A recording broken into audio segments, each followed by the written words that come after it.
Sequence based on the development of the students at that particular time. The ultimate of the individualization of instruction is to give each student what he needs or she needs when he or she needs it and in the amount that that person can handle. And in order to do that, it has to be based on a very sophisticated knowledge of human development, and an understanding of what powerful pedagogy is and how best to deploy the techniques of pedagogy to meet each student's particular needs. So this team developed something to meet the needs That's right. and challenges that they saw in education. Now, what was this called? What did you guys come up with a name for it, and what happened to that project? Well, you know, most educational models are either named after an institution or an individual. We thought that an educational model or system that's designed to help students learn at an optimal rate ought to have a name that is more befitting the purpose of that educational model. And so we finally came to the conclusion that we should name that model the ANISA model. Now, ANISA is a word that's represented in several languages: Greek, Arabic, and it symbolizes the tree of life. And the tree of life, as a that symbol is represented in every culture, and it conveys a tree on a high place that promotes learning, development, and growth within the context of nurturance and protection. And we felt that that symbol, that universal symbol, was the best suited to bear, to become the title of an educational system that's dedicated for following through on that, on what's implied in that symbolic representation.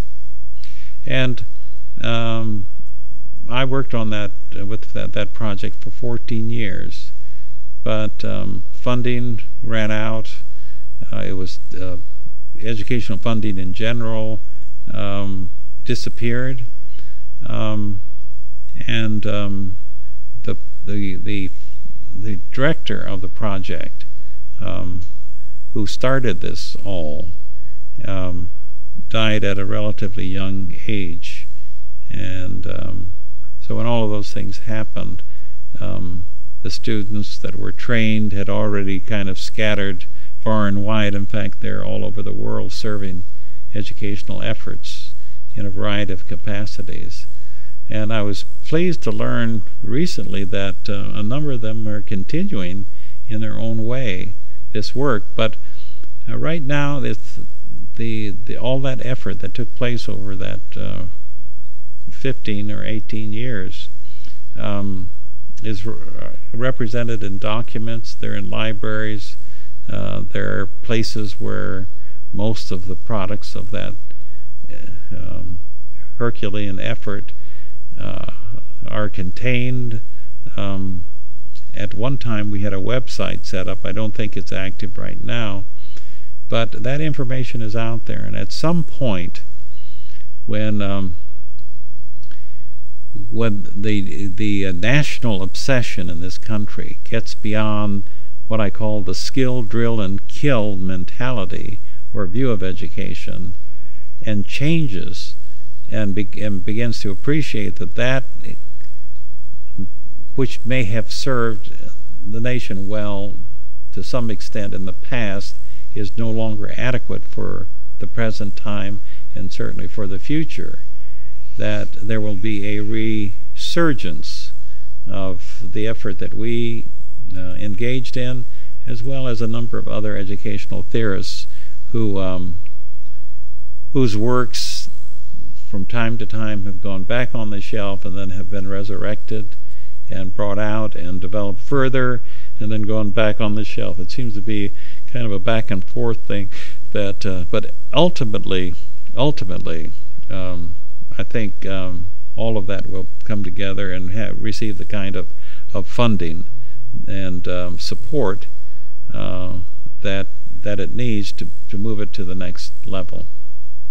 I think it's fascinating that there's such a treasure trove that's just waiting there, that when the American education system is ready for it, it probably will happen, and maybe it will be an international thing. Well, and it very well may happen in a third world country rather than in the United States, because sometimes it takes a fresh, new place for something like that to flower. But it's very interesting with technology.